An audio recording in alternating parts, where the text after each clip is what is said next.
Benvenuti a questo seminario organizzato da Vega Formazione, Vega Engineering ed IESIL su un tema che abbiamo già affrontato qualche mese fa, ma ora ci torniamo, stiamo parlando di sostenibilità, ma ci torniamo per cercare di capire meglio come si può misurare la sostenibilità, o meglio quelli che sono gli strumenti che si utilizzano per misurare la sostenibilità delle organizzazioni, delle imprese e delle aziende. Affrontiamo pertanto il tema, come vedete abbiamo riassunto nel titolo, di ESG, che è un acronimo di cui adesso scopriremo il significato, come introdurre la misurazione della sostenibilità delle imprese, e affronteremo questo tema con due relatrici, la dottoressa Laura Vannucci e la dottoressa Erika Francescon, che ovviamente si occupano di questo argomento, di questo tema, e quindi ci aiuteranno a capire meglio e ad approfondire, ovviamente nei limiti di quello che potremo fare in questa ora in cui staremo assieme, quelle che sono anche, possiamo dire, le novità legislative, magari qualcosa si potrà anticipare, che si stanno introducendo a livello europeo soprattutto. Anche oggi circolava la notizia di un ulteriore passo che si sta intraprendendo a livello europeo per arrivare sostanzialmente a un impatto zero, così lo chiamano. Altre volte sentirete parlare di Green Deal, eccetera. Quindi c'è molto movimento a livello legislativo e normativo, ripeto, in ambito europeo, ma anche negli Stati Uniti. Ovviamente, probabilmente, questi saranno due territori in cui si inizierà per primi a cercare di rendere sostenibile l'impatto che l'uomo e le attività che l'uomo svolge sull'ambiente siano come dire, appunto sostenibili e consentano alle generazioni future di avere un futuro. Allora, non rubo tempo alle relatrici, tra l'altro porto i saluti di Antonio Malvestuto, del dottor Malvestuto, presidente di IESIL, che non ha potuto essere presente qui con noi oggi.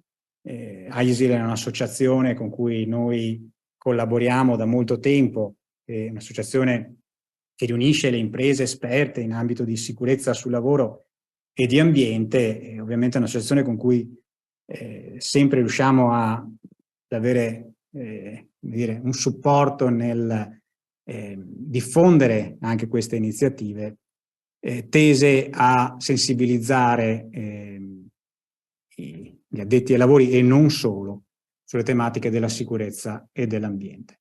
Prima di lasciare la parola alla dottoressa Vannucci, vi do qualche informazione. Questo seminario sarà disponibile sulla nostra piattaforma e-learning nei prossimi giorni, come tutti gli altri seminari che abbiamo svolto finora, quindi per chi di voi fosse interessato a seguire appunto seminari svolti in precedenza che non è riuscito a seguire in diretta, li può seguire e ritrovare nella nostra piattaforma, sono accessibili gratuitamente. Inoltre credo insomma che sia cosa gradita ai partecipanti, Vega Formazione fornisce un coupon sconto del 20% per seguire il corso sulla norma SA 8000, e questo sconto sarà disponibile per l'edizione del 15 di febbraio, per cui per chi di voi è interessato direi un'occasione in più per trattare e approfondire il tema della standard SA 8000. Infine, ultima informazione, il prossimo seminario lo faremo in aprile, il 20 aprile. Come vedete, torneremo di nuovo, ancora una volta, su questo tema, ambiente e sostenibilità, dandogli però anche un taglio in merito agli aspetti di responsabilità civili e penali. È un momento anche di approfondimento per capire meglio se le norme attualmente vigenti, le norme future e anche naturalmente poi quello che potrà essere in prospettiva lo sviluppo legislativo che verrà, potrà determinare, o determina già oggi, delle responsabilità civili e penali in capo alle aziende. Quindi un ulteriore, diciamo, punto di vista sul tema. Non rubo altro tempo alle nostre relatrici, passo la parola alla dottoressa Laura Vannucci, che introdurrà l'argomento della sostenibilità e il tema della misurazione della sostenibilità nelle aziende. Prego, dottoressa Vannucci. Buonasera, intanto, grazie. L'intervento, intanto,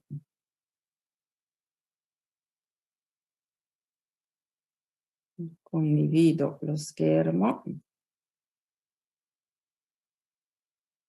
Ecco qua.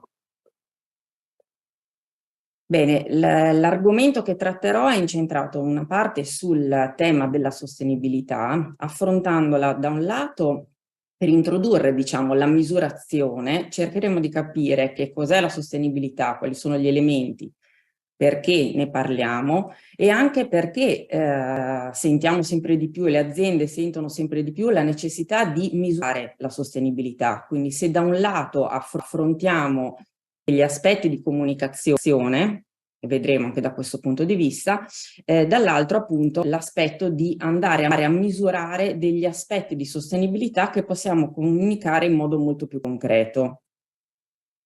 Quindi guarderemo gli ambiti ambientale, sociale e economico del tema sostenibilità, perché è così importante oggi questo tema per le aziende, e appunto un'introduzione sugli strumenti di misura. Che cos'è intanto la sostenibilità? Generalmente nel sentire comune le persone spesso collegano la parola sostenibilità soprattutto all'aspetto ambientale. In realtà la sostenibilità è composta, come vedremo, da 3 pilastri fondamentali: la parte ambientale, la parte sociale, quindi legata alle persone, e un aspetto di governance, legato quindi a policy, rapporti con le parti interessate, col territorio, legislazioni, eccetera. Quindi 3 sono i temi, e l'aspetto economico, quindi 3 sono gli aspetti fondamentali della sostenibilità. Mi sembrava importante partire con degli esempi di comunicazione su questi temi, proprio per capire come da un lato le aziende sentano la necessità di comunicare al pubblico e trasmettere dei messaggi legati alla sostenibilità. Dall'altro perché diventa importante, al di là del messaggio, trasmettere e misurare questi comportamenti, proprio perché, come vedremo, il tema coinvolge molto anche gli aspetti, il mondo finanziario oggi.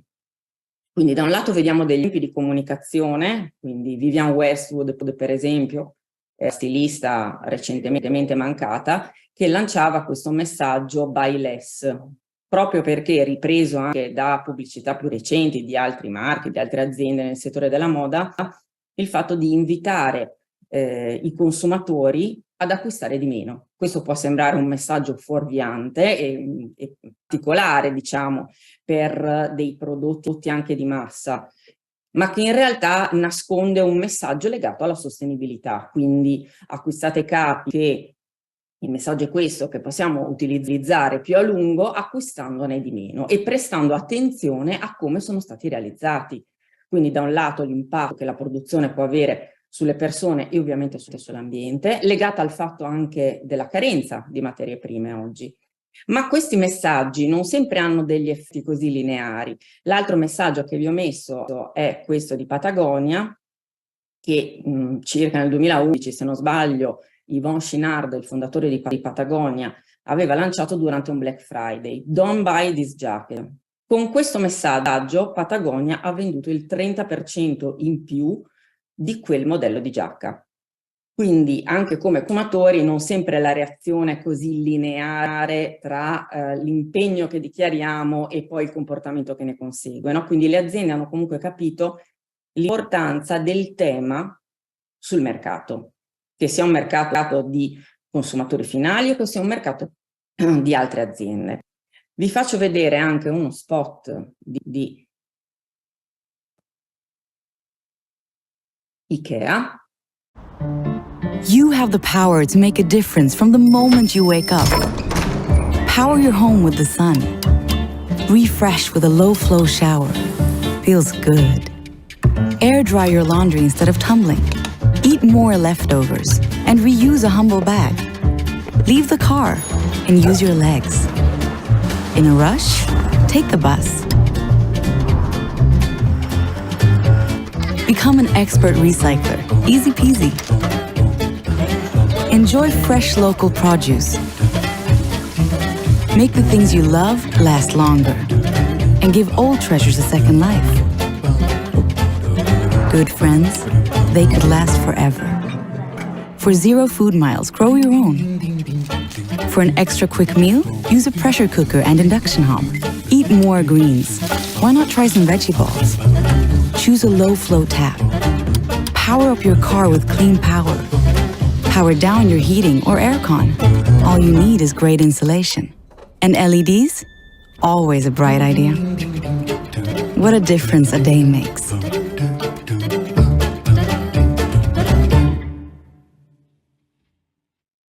In ogni caso la cosa interessante è che siamo abituati a un'azienda come Ikea che coinvolge il consumatore dicendo: ti vendo dei mobili scomposti, ti do una brugola, ti monti da solo i mobili, quindi ognuno fa la sua parte. Lo stesso tipo di messaggio lo manda sul tema della sostenibilità, quindi sul fatto di dire ognuno di noi deve concorrere al tema della sostenibilità dal punto di vista ambientale, dal punto di vista sociale, sul tipo di acquisti, sul tipo di utilizzo dei materiali. Quindi lancia questo messaggio che coinvolge il consumatore.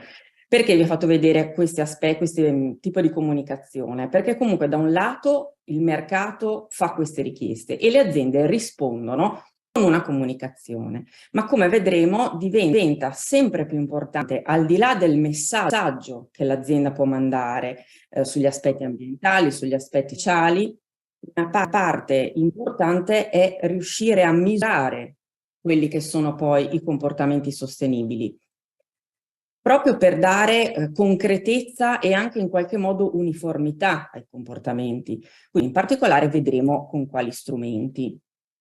Quindi analizziamo intanto il concetto di sostenibilità. Sostenibilità, come vi ho detto, è composto da 3 elementi: l'aspetto ambientale, sicuramente uno dei pilastri fondamentali, ma altresì l'aspetto sociale, quindi l'impatto che i comportamenti delle aziende hanno sulla parte, sull'ambiente, ma anche in questo caso sulle persone.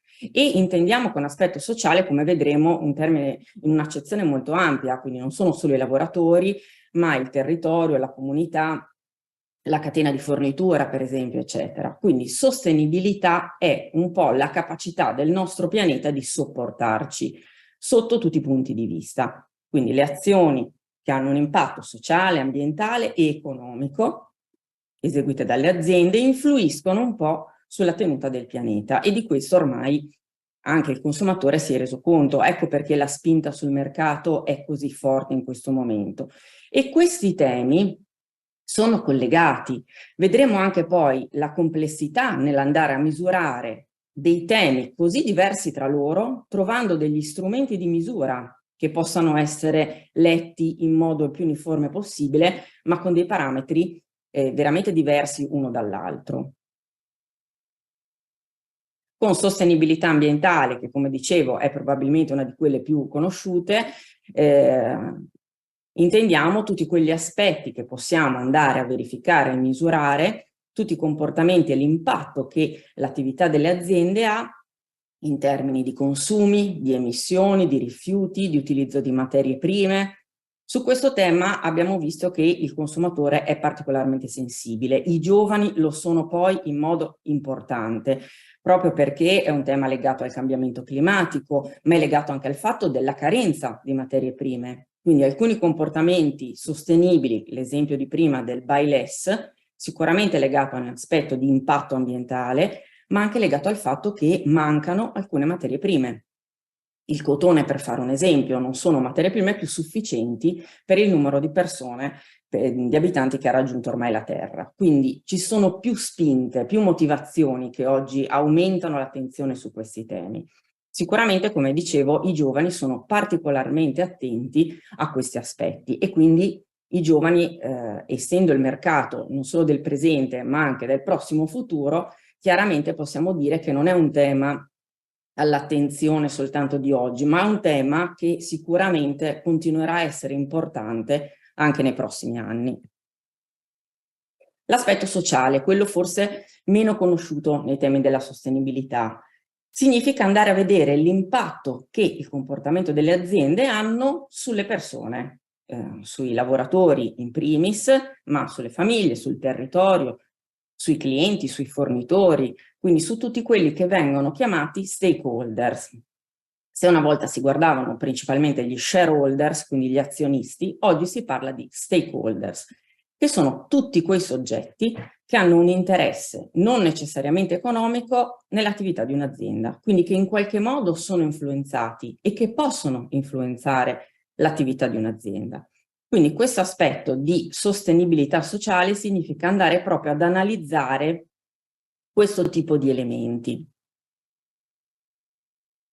Il terzo elemento della sostenibilità è la governance, quindi l'aspetto economico, le prestazioni dell'azienda, ma il creare anche valore, che non è solo valore economico, il rispetto di leggi e regolamenti, le relazioni con gli stakeholder, appunto con le parti interessate, quindi ci sono tutte le policy di cui un'azienda si dota, tutto l'aspetto di governance è inserito in questo tema e fa parte della sostenibilità. Quindi significa affrontare progetti di sostenibilità, gestire dei progetti che tocchino il più possibile questi temi. ESG è l'altro acronimo legato alla sostenibilità che spesso sentiamo. ESG è l'acronimo appunto che si riferisce alle 3 aree che abbiamo appena visto. Quindi la I sta per Environmental, Social e Governance, e viene introdotto per la misurazione proprio di questi 3 temi. Quindi su questi 3 pilastri fondamentali vengono definiti dei criteri per misurare le performance, perché come abbiamo detto le aziende sentono la necessità di fare comunicazione, ma la comunicazione deve essere rafforzata anche da elementi oggettivi. Sentiamo anche spesso parlare di greenwashing, quindi di comunicazioni su aspetti green non sempre supportate da azioni concrete. Quindi la necessità di andare a definire un rating e una misurazione sulle performance di sostenibilità è sicuramente crescente, anche perché, come vedremo, il tema della sostenibilità va a toccare anche il mondo finanziario. Quindi avere degli elementi misurabili è sempre più importante. Quindi il rating ESG è influenzato non solo dal rendimento economico dell'azienda, ma anche dai valori che rispetta in ambito ambientale, in ambito sociale e di governance. Qua vi ho riportato questa frase importante che Larry Fink, fondatore e amministratore di BlackRock, lui è stato definito dal New York Times come la comunità finanziaria in persona, quindi un elemento fondamentale nel mondo finanziario. Ha scritto una lettera a tutti i partner in cui ha scritto questa cosa importante. La comunità, la società chiede che le aziende pubbliche e private abbiano uno scopo sociale, prosperare nel tempo. Per prosperare ogni società non deve solo ottenere risultati finanziari, ma anche mostrare di poter dare un contributo positivo alla società. È una frase importante che ha scritto in una lettera e mandato a tutti i partner di BlackRock, perché significa che da questo momento BlackRock valuta i propri partner anche dal punto di vista delle performance sociali. Quindi è stata una presa di posizione, una comunicazione importante. Poi sappiamo che tra il fare una dichiarazione e riuscire realmente a fare un rating e una valutazione di questo tipo, lo sforzo non è da poco. In ogni caso è stata una dichiarazione importante per un player finanziario di questo calibro.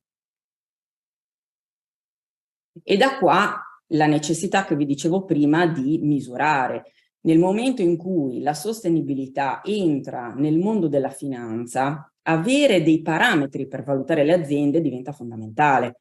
Quindi non solo valutare, non possono essere valutate in base ai messaggi pubblicitari che mandano, ma devono essere analizzati degli elementi specifici e concreti.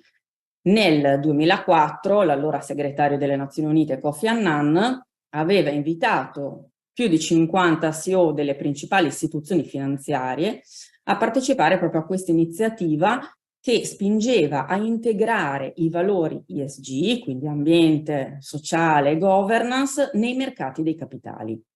E da qua che nasce, proprio dopo la conferenza Who Cares Wins del 2005, nasce l'acronimo ESG. Quindi oggi iniziamo, così come iniziamo a vedere consumatori consapevoli, iniziamo a vedere investitori consapevoli, che in qualche modo scelgono di investire in organizzazioni che si impegnano a rispettare questo tipo di valori. E sappiamo che oggi il mercato, e quindi il consumatore, in qualche modo premia e sceglie quelle aziende che trasmettono valori il più simile possibile ai suoi. Quindi non è tanto una questione di acquistare il prodotto specifico, ma di acquistare il prodotto di un'azienda che sposa i nostri stessi valori. Quindi il mercato sta andando in questa direzione e anche dal punto di vista finanziario le prestazioni sono influenzate da questo tipo di indicatori. Sicuramente anche il periodo complesso che abbiamo vissuto e stiamo vivendo ha accentuato questa attenzione.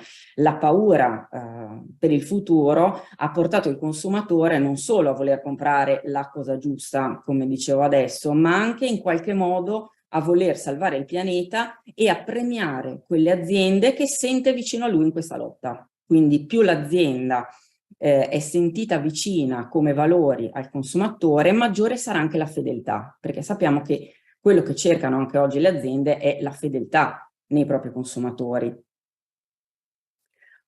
Dobbiamo anche onestamente dire che anche quando leggiamo i dati sul consumo critico, il consumatore consapevole, dobbiamo sempre distinguere tra quando, come noi stessi come consumatori, quando ci viene chiesto se riteniamo importante il tema ambientale del cambiamento climatico. Sicuramente nell'aspetto teorico i numeri sono altissimi di quelli che dichiarano di essere attenti a questi temi. Sappiamo anche che esiste una comfort zone difficile da toccare nel momento in cui al consumatore diciamo se sei attento al cambiamento climatico usa meno l'asciugatrice, banalizzo, ma il tema è passare da quella che è una comunicazione a delle azioni concrete.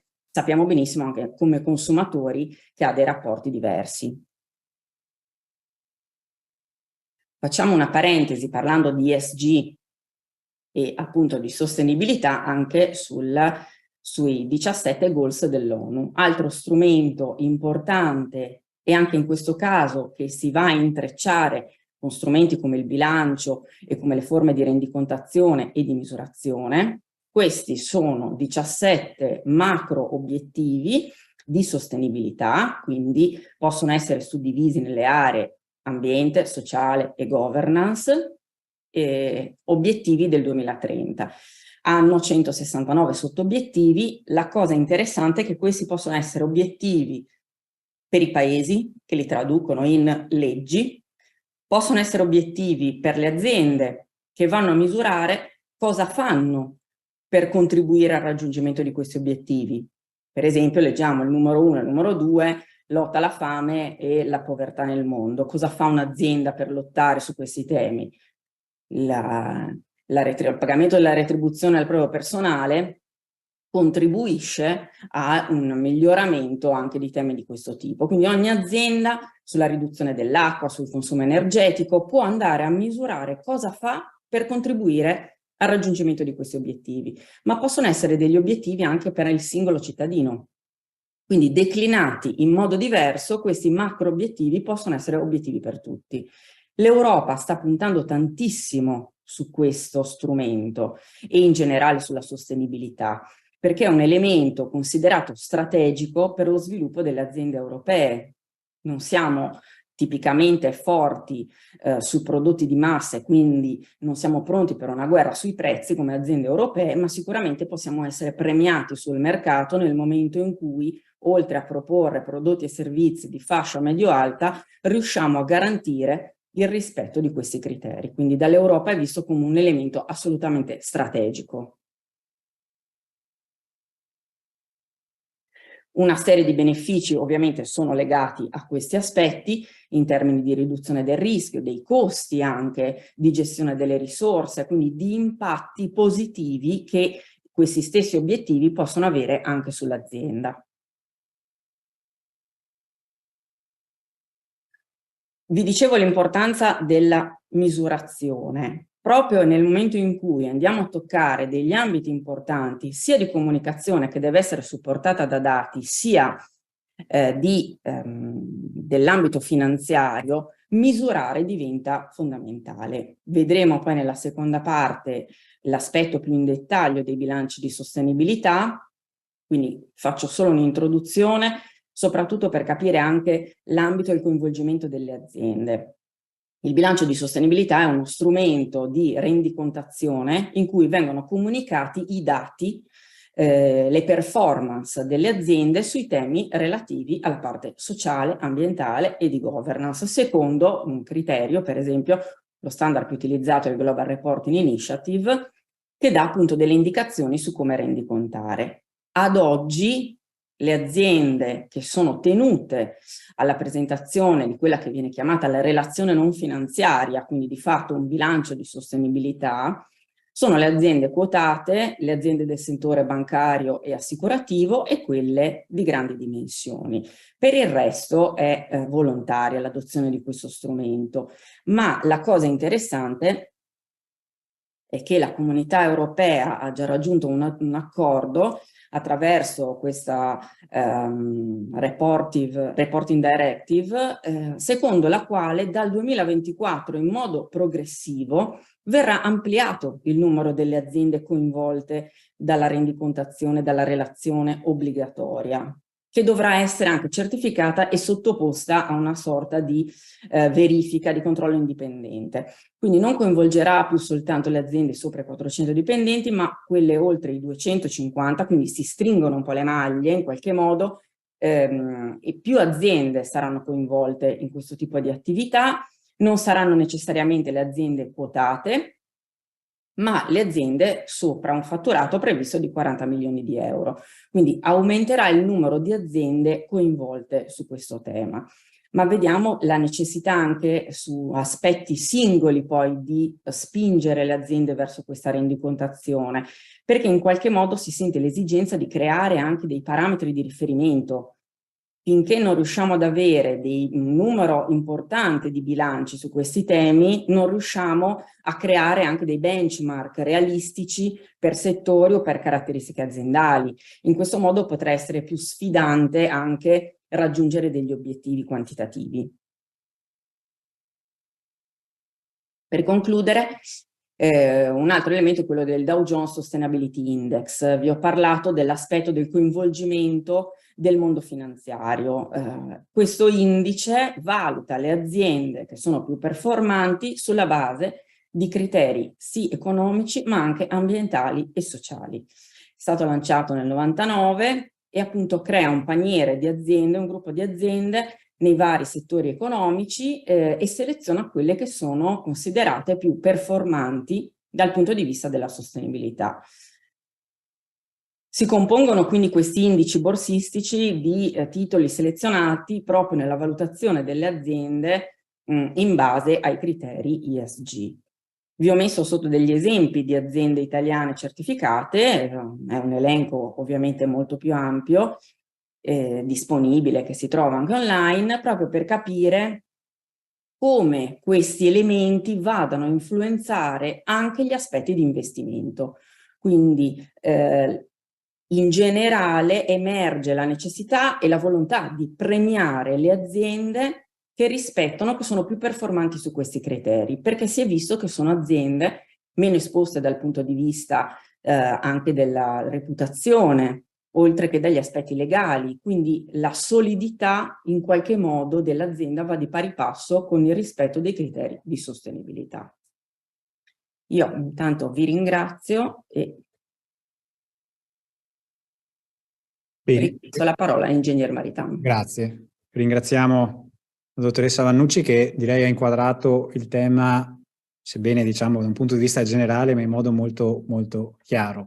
Diciamo che la morale che innanzitutto possiamo trarre è che al momento sicuramente c'è un avanzamento di queste tematiche nella, possiamo dire, cultura delle persone, e il legislatore in qualche modo si sta muovendo per andare a regolamentare questi aspetti.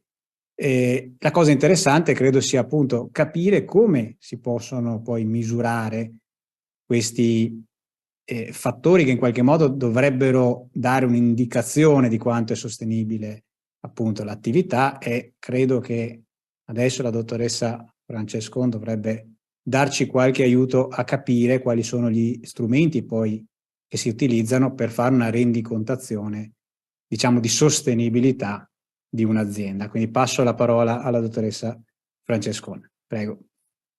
Buon pomeriggio a tutti, spero che mi sentiate bene. Io passo a condividere anch'io lo schermo, in tal modo possiamo iniziare. Effettivamente l'idea è riprendere un po' da ciò che ha mostrato effettivamente Laura in questo momento. Dovreste vedere adesso lo schermo condiviso e ad andare ad approfondire un po' di più lo strumento effettivamente del bilancio. Riprendo un attimo, faccio un excursus per localizzare in una specie di mappa mentale il bilancio all'interno di altri tipi di strumenti di sostenibilità.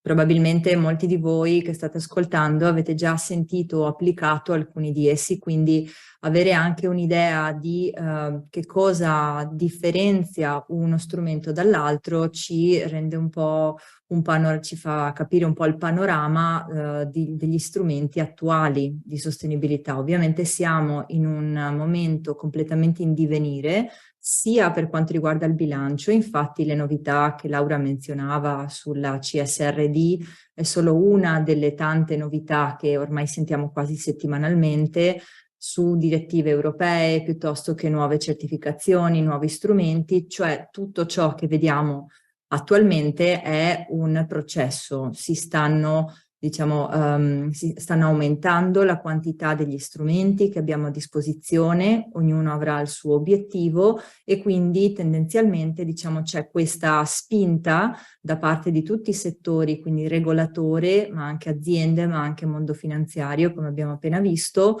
per avanzare a capire sia ciò che è più sostenibile di qualche altra sostituzione o qualche altro modus operandi, sia anche una maniera di comparare le varie situazioni tra sé e capire appunto quali sono i benchmark, quali sono gli obiettivi concreti, eccetera. Quindi il bilancio di sostenibilità può essere all'interno di un primo grande gruppo di strumenti di sostenibilità che hanno l'obiettivo appunto di misurare, come abbiamo visto, la prima cosa da fare, o valutare, quindi anche dopo una misurazione e valutazione può esserci questa rendicontazione, può esserci questa comunicazione. In effetti possiamo valutare varie cose, possiamo valutare la performance della mia azienda, quindi ecco il bilancio come quasi vetrina di comunicazione, ovviamente una vetrina diversa dal marketing in sé, per cui abbiamo effettivamente dei dati oggettivi, come giustamente diceva Laura. Ma non solo, abbiamo anche una serie di strumenti che servono per applicare altri tipi di set di indicatori, come appunto il rating ESG, che è utilizzato prettamente nel mondo finanziario, o gli obiettivi di sviluppo sostenibile che ha appena menzionato Laura. Sono tutti tipi di indicatori o di strumenti che ci servono per avere una fotografia, ecco, dell'organizzazione e delle azioni che questa organizzazione sta prendendo, a cuore, o comunque gli obiettivi prioritari. Ma non solo, possiamo valutare anche altre cose. Come azienda possiamo valutare i rischi che noi corriamo sia per il nostro settore o per la nostra localizzazione geografica, che stanno prendendo sempre più piede. Quindi una valutazione di rischi anche in senso di sostenibilità, quindi in senso ambientale, sociale e di governance, sta cominciando a prendere piede. La task force che vedete in sovraimpressione è uno dei tanti esercizi, ma le aziende potrebbero iniziare a fare anche analisi di rischi in questo senso. Poi ovviamente possiamo misurare e valutare gli impatti in sé, quindi andiamo già direttamente a vedere quanto impatta un prodotto piuttosto che un altro. Ecco che allora si apre tutta una serie di strumenti e di metodologie, diciamo la cui metodologia principale più conosciuta è la metodologia LCA, da cui derivano appunto le footprint, quindi carbon footprint come una delle più conosciute, famose, ma anche water footprint, ecological footprint, che si rifanno alla stessa metodologia LCA. Poi abbiamo un altro grande gruppo di strumenti che non serve tanto a valutare, ma quanto a gestire gli impatti che abbiamo identificato o a certificarli appunto con, diciamo, in maniera parallela. Ci sono tutte le norme del caso, no? Banalmente, e per semplificare un po', possiamo dividere queste certificazioni in due grandi gruppi, quindi certificazioni di organizzazione che servono appunto per valutare attraverso un organismo terzo le performance dell'organizzazione, o certificazioni più basate nei prodotti e nei servizi, quindi marchi, piuttosto che certificazioni relative agli studi LCA che si possano fare, o marchi che sono già migliorativi. Per esempio Ecolabel è un marchio che non ha lo scopo necessariamente di creare una dichiarazione ambientale di prodotto, ma già dire che quel prodotto è migliorativo rispetto, diciamo, allo standard di settore. Ovviamente non andiamo ad approfondire ciascun strumento perché abbiamo poco tempo, ma tanto per avere una panoramica. Ci sono poi altri strumenti che hanno degli approcci un po' più sistemici o di progettazione, cioè che vanno a vedere non solo l'organizzazione o il prodotto in sé, ma hanno tendenzialmente un occhio alla filiera o al sistema economico in generale. Quindi parliamo principalmente di economia circolare e blue economy o economia rigenerativa, come corollario ecodesign, e abbiamo inserito in questo caso anche la B Corp, che seppur una certificazione, seppur abbia qualche problema diciamo, di comunicazione in questo momento, però ha questo approccio un po' più sistemico, quindi tenta di prendere in considerazione effettivamente tutte e tre le lettere dell'acronimo ESG. Questo per appunto avere un panorama. Andiamo adesso a vedere effettivamente che cos'è il bilancio di sostenibilità e alcuni criteri, alcuni elementi principali. Essendo un documento ed essendo, diciamo, un modo di rendicontazione, diciamo che è l'esito di un processo, quindi non è solo una semplice redazione di informazioni, ma per ottenere queste informazioni abbiamo bisogno di tutto un lavoro precedente e interno all'azienda. Addirittura, come vedremo, il primo passo è rivolgersi anche agli stakeholders, quindi è veramente un processo che in alcuni casi dura delle settimane, in altri casi è un po' più complesso, dipendendo ovviamente da come è strutturata l'organizzazione e come ha già raccolto alcuni dati che poi vedremo trasformarsi in indicatori. Processo ovviamente interno, quindi tecnico, anche di comunicazione, di creazione di nuove linee di informazioni tra uffici, o diciamo un processo considerato come un processo di comunicazione che tende comunque a rinforzare e a validare un concetto chiave che è l'estensione della responsabilità. Questo lo cominciamo a vedere anche a livello legislativo, per esempio nell'ambito dei rifiuti, però estensione delle responsabilità è proprio questa idea che le aziende, per il fatto stesso, diciamo, che producono prodotti o servizi, hanno una responsabilità maggiore rispetto ai singoli individui. Un po' quello che diceva Laura nella differenza tra avere la responsabilità per gli shareholders prima, quindi solo verso gli azionisti, mentre adesso invece abbiamo responsabilità non solo verso tutti i nostri stakeholders, ma anche verso la società e il pianeta in generale. Quindi oltre a creare profitto abbiamo bisogno di capire e comunicare che altri valori aggiunti stiamo dando alla società. Quindi il bilancio ha vari scopi. Innanzitutto è un esercizio interno che ci aiuta a individuare non solo la nostra value proposition, ma anche proprio di ripensare qual è la nostra missione come aziende. quindi a livello sociale, a livello economico e a livello ambientale. Attraverso, diciamo, gli indicatori GRI, che adesso andiamo a vedere più in dettaglio, sono degli strumenti che ci aiutano anche a fare queste, diciamo, queste considerazioni interne. Ovviamente migliorare la comunicazione interna ed esterna, quindi internamente sia per creare appunto questi flussi di informazioni e all'esterno ovviamente come rafforzamento, anche quello che diceva Laura, della fidelizzazione dei miei clienti. Ovviamente si utilizza anche per consolidare la reputazione e la posizione sul mercato e addirittura attraverso una strategia di sostenibilità però può anche cambiare di direzione. Quindi attraverso il ragionamento sulla sostenibilità un'azienda può riposizionarsi e creare addirittura nuove nicchie.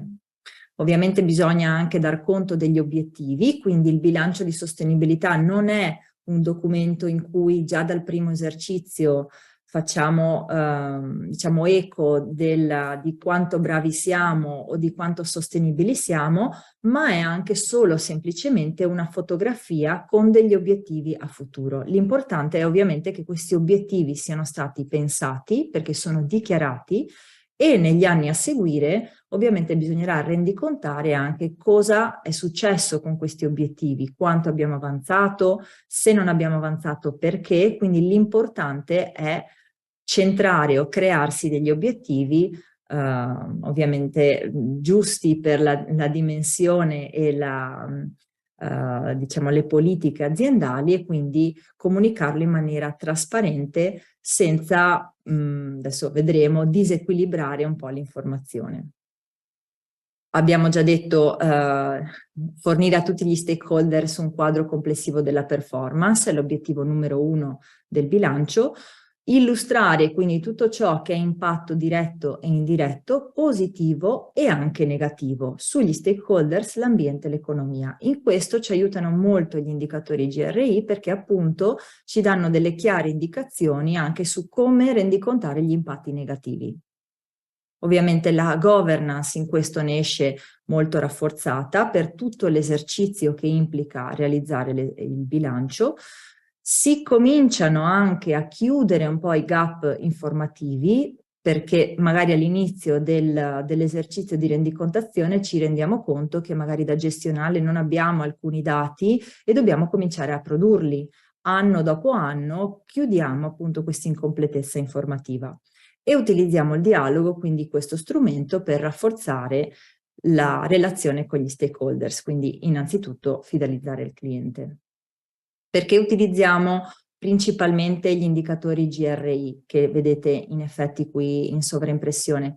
Semplicemente perché, come diceva bene Laura prima, abbiamo bisogno di parametri di riferimento, quindi abbiamo bisogno di strumenti che da una parte tentino di in qualche modo standardizzare che indicatori prendere e come costruire gli indicatori per crearci questi benchmark di settore e per avere una comparabilità minima assicurata per capire la performance di un'azienda rispetto alla performance di un'altra. Gli standard GRI sono molto conosciuti a livello internazionale, sono molto utilizzati e sono costituiti in maniera tale che ci aiutano molto chiaramente a guidarci in questo esercizio. In effetti vedete in sovraimpressione come sono conformati. A partire dal 1° gennaio c'è una nuova pubblicazione di indicatori, queste sono le copertine effettivamente.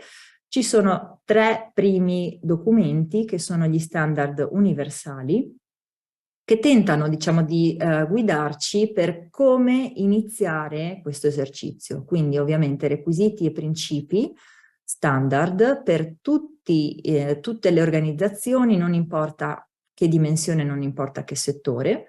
Il GRI numero 2, informative sull'organizzazione, quindi cosa dobbiamo dire in generale sulla nostra organizzazione, e nel GRI numero 3 cominciamo già a vedere un primo principio che è la materialità, quindi i temi materiali. Andiamo a vedere tra un paio di minuti che cosa vuol dire. La novità poi di questa nuova pubblicazione di standard è la parte centrale di questa slide, quindi gli standard di settore. Per la prima volta sono stati pubblicati per ora solo 2 standard, quindi l'11 e si sta per pubblicare anche il 12 su alcuni settori principali. In questo momento abbiamo solamente il settore petrolio e il settore gas e si sta per pubblicare quello relativo all'agricoltura e all'acquicoltura. Per cui se siete in questi settori sappiate che avete, oltre agli standard universali e a quelli specifici, anche quelli di settore del vostro appunto settore di riferimento. E poi passiamo agli standard specifici. Abbiamo una prima categoria che è contrassegnata dal numero 200, quindi 201 e 202, che si riferiscono a standard di tipo economico, quindi diciamo la E di ESG, piuttosto che gli standard 300, che sono quelli ambientali, e diciamo gli standard 400 che sono quelli sociali. In realtà allora i 200 sarebbero relativi alla governance, quindi alla G, la E la serie 300 e la S la serie 400. Quali sono, diciamo, i criteri su cui si basa il GRI? Innanzitutto accuratezza, cioè dobbiamo dare informazioni oggettive, come diceva Laura. Inoltre equilibrio, cioè non possiamo dire solo le cose buone, dobbiamo dire anche, diciamo, gli impatti negativi, quindi in questo senso dobbiamo essere molto trasparenti nell'enunciare quello che comunque bene o male il consumatore o lo stakeholders già sa, quindi un'azienda in un settore particolare in cui sappiamo che ci sono degli impatti negativi, ne uscirà molto più trasparente se questi impatti negativi sono effettivamente enunciati, magari con qualche obiettivo di miglioramento molto chiaro. Chiarezza ovviamente per i principi, quindi essere sicuri che le informazioni siano autocontenute e molto chiare. Comparabilità, quindi appunto applicare effettivamente questi standard ci permette di comparare la nostra performance innanzitutto con noi stessi, che è l'obiettivo principale, ma anche eventualmente con best practice di settore. Completezza, perché appunto quando l'azienda sceglie un indicatore GRI dovrebbe rendicontarlo nella maniera più completa possibile. E poi ovviamente pensare al contesto di sostenibilità, quindi non raccontare degli obiettivi senza aver raccontato qual è il contesto in cui opera l'azienda.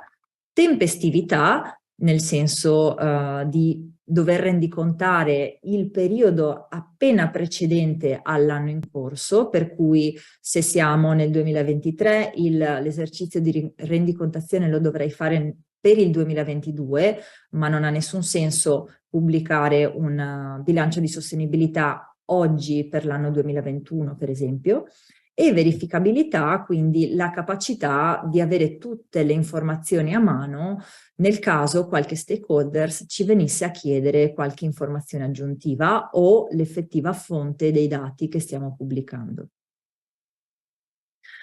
Come si realizza questo esercizio? Innanzitutto, come dicevamo prima, oltre a comprendere il contesto dell'organizzazione e individuare gli impatti, cosa che molto spesso abbiamo già identificato, soprattutto se abbiamo dei sistemi di gestione aziendale, il primo passo è valutare qual è l'importanza di questi impatti, quindi valutare quali sono le tematiche che l'azienda dovrà rendicontare. E questo è importante che si faccia non solo come una decisione interna della direzione, ma anche andando a confrontarsi con i nostri stakeholders. Per questo c'è quello che si chiama analisi di materialità, quindi identificazione dei temi materiali.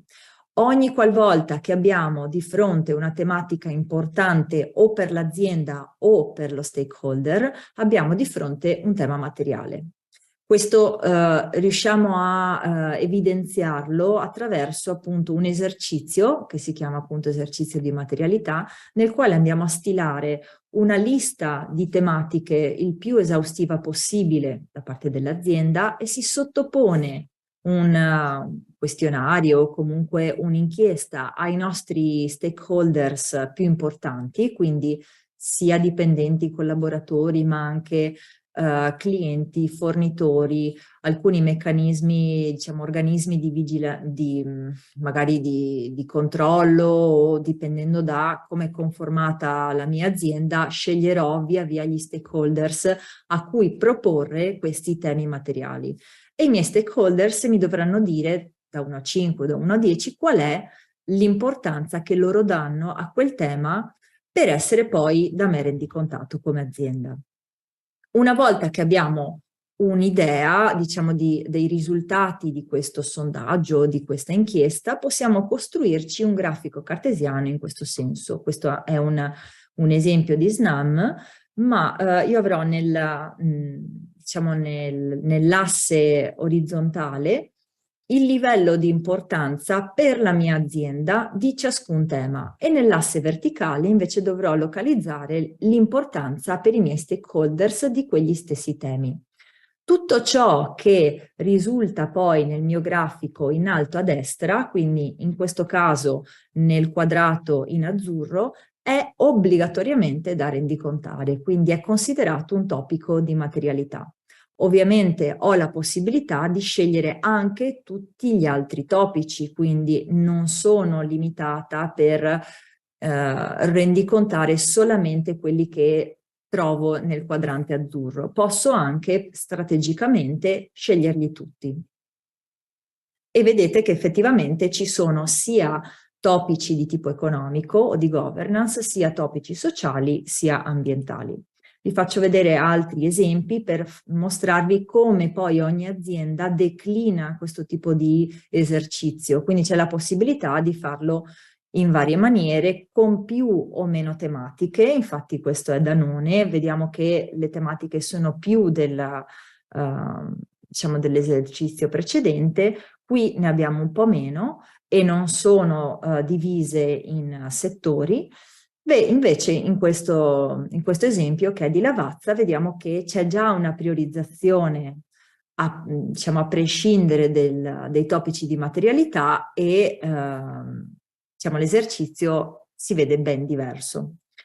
Una volta che ho fatto l'analisi di materialità, devo scegliere gli indicatori GRI che corrispondono a ciascuna tematica.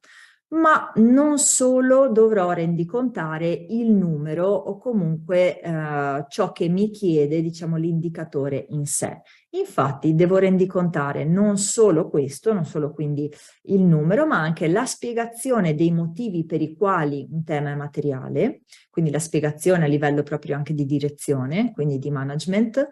Qual è il perimetro del tema materiale, quindi la descrizione, il perimetro geolocalizzato o comunque a livello anche di settore di azienda, e inoltre una spiegazione su come l'organizzazione poi gestisce quella tematica, quindi non solo per esempio il consumo idrico, il consumo energetico, ma anche capire come l'organizzazione gestisce il vettore energetico XY. Quindi le politiche eventuali, gli impegni, quelli che sono i miei obiettivi, le responsabilità, le risorse, eccetera, per dare una descrizione il più completa possibile appunto per ciascuna tematica. E non solo quello, ma addirittura, e lo vedete in basso, una spiegazione di come l'organizzazione valuta la modalità di gestione, cioè come valutiamo se quella gestione è adeguata o non è adeguata a quel tema materiale rispetto all'obiettivo che ho. Ovviamente, diciamo, chi è più avvezzo ai sistemi di gestione troverà qualche parallelismo su questi requisiti, su queste informazioni che sono da creare. All'interno di ciascun tema materiale, quindi all'interno di ciascun indicatore, che sono in formato PDF e diciamo si possono scaricare gratuitamente, quindi li potete anche visionare, anzi è della settimana scorsa la traduzione in italiano delle nuove versioni, prima era in inglese. In ogni PDF vedete, diciamo, delle sezioni come quelle che vedete in sovraimpressione. Abbiamo preso un indicatore come esempio, che è il 302, siamo in ambito ambientale e questo è l'indicatore per l'energia. Vedete in alto a destra l'indice dei contenuti, vedete che per ogni indicatore, quindi per il PDF 302 ci sono 5 sottoindicatori: consumo di energia interno, consumo di energia esterno, intensità energetica, riduzioni sia del consumo sia del requisito energetico in sé. E per ciascuno di questi, diciamo, sottoindicatori, qui abbiamo l'esempio del 302/2, abbiamo sia una sezione di requisito, quindi tutto ciò che è in grassetto è obbligatorio, e tutto ciò che è sia raccomandazioni, quindi tutto ciò che non è obbligatorio, è una spiegazione anche, quindi linee guida, di che cosa significa non solo il requisito, quindi non solo l'indicatore, ma anche alcuni dati che ci aiutano a ovviamente conformarlo meglio e a ragionare sulla tematica in sé. Ecco perché, diciamo, sono molto seguiti questi set di indicatori, perché spiegano molto bene ciascun indicatore. Ovviamente in ciascuno dei PDF è definito molto chiaramente anche la metodologia stessa della comunicazione, quindi ciò che dobbiamo omettere o non dobbiamo omettere, ciò che dobbiamo esplicitare, come lo dobbiamo esplicitare. E vi lascio in sovraimpressione come ultima slide per questo breve intervento tutti gli indicatori GRI che abbiamo a disposizione attualmente. Questi sono quelli specifici, quindi è il terzo gruppo, quello che vedete, quello che avete visto all'inizio, quindi la serie 200, 300 e 400. Qui vedete chiaramente che non sono tutti quelli che abbiamo visto nella materialità, per esempio di Danone o di Snam. In effetti gli indicatori GRI danno dei criteri minimi, degli indicatori minimi, ma se noi abbiamo come azienda individuato delle tematiche di materialità che non hanno una corrispondenza con qualche indicatore GRI, comunque posso rendicontare nel bilancio di sostenibilità anche quelle tematiche di materialità. E anzi posso utilizzare la metodologia, quindi i criteri GRI, per a sua volta rendicontare la materialità in una maniera ovviamente che abbia a che fare con i principi GRI, quindi l'accuratezza, la tempestività, eccetera. Come vedete, come ultimo, diciamo, commento che possiamo fare, vedete chiaramente che il set economico e il set di indicatori ambientali sono numericamente minori del set di indicatori sociali, e addirittura alcuni indicatori sociali probabilmente non sono del tutto applicabili alla realtà italiana, ma ricordiamoci che appunto uno dei punti forza di questi set di indicatori è il fatto che siano universali, quindi servano per qualsiasi azienda di qualsiasi settore, di qualsiasi localizzazione geografica.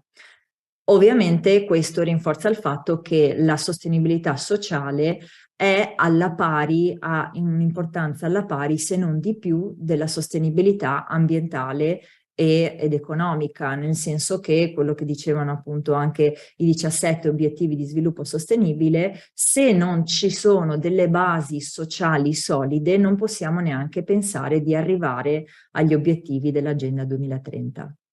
Io con questo mi fermerei e lascio spazio eventualmente a qualche commento o qualche domanda. Grazie. Ringrazio la dottoressa Francescon, è stata chiarissima pur dando, diciamo, delle indicazioni limitate visto il poco tempo che abbiamo a disposizione. Ma credo insomma ci abbia aiutato un po' a chiarire come funziona in linea di principio un metodo di rendicontazione. Allora, diciamo abbiamo qualche minuto per rispondere alle domande che ci sono pervenute. Io ne ho selezionata qualcuna, ovviamente scegliendo tra quelle di carattere più generale che penso possano interessare al maggior numero di persone, tra i circa 500 e 500 persone che ci stanno seguendo in questo momento.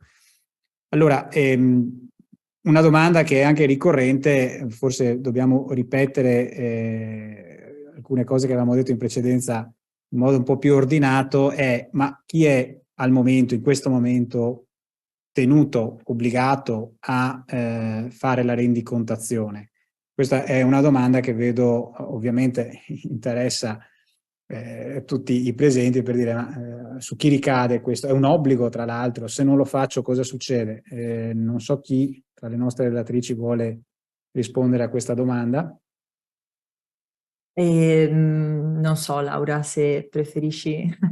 Attualmente solamente le aziende che o sono quotate in borsa o hanno minimo 500 dipendenti e un fatturato, se non sbaglio, di, aiutami Laura, ma mi sembra 150 milioni di euro, più o meno. Visto il fatturato, sì, soprattutto l'aspetto di borsa e l'aspetto di dimensioni, oltre ai settori specifici, bancario e assicurativo. Però abbiamo anche visto che nel tempo, nei prossimi anni, si amplierà, esatto. a breve sì. A breve. Con l'avvento della CSRD già dal 2024, quindi per l'esercizio di rendicontazione 2023, abbiamo appunto altri limiti, quindi lì sforiamo a non più 500 dipendenti ma 250 e 40 milioni di fatturato. Comunque questo diciamo, è importante perché non è E-O, ma solamente E aziende sia quotate sia non quotate.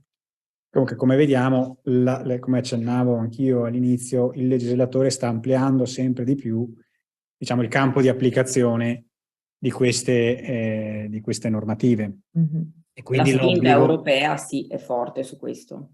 Infatti, ripeto, è un argomento sul quale si sente quasi quotidianamente qualche notizia, no?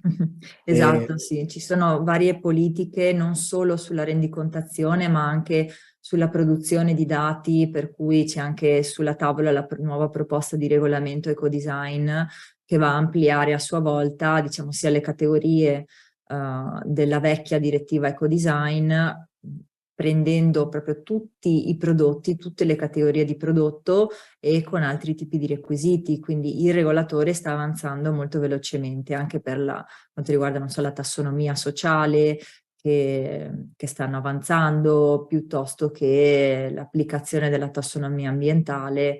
Diciamo, i passi sono molto rapidi in questo senso. Certo, provo anche a riassumere altre domande sotto un'unica domanda. Abbiamo visto che esistono dei metodi di rendicontazione, abbiamo visto che tutti questi metodi poi prevedono degli indicatori. La domanda che tutti si fanno, ma c'è una soglia minima, cioè io devo comunque raggiungere un certo obiettivo minimo oppure non esiste un obiettivo minimo ma ho semplicemente un indicatore che mi dice dove mi trovo? È effettivamente la seconda risposta, per cui non abbiamo dei livelli minimi. A differenza di altri strumenti come altri tipi per esempio di certificazione di prodotto che ci danno dei requisiti minimi da raggiungere.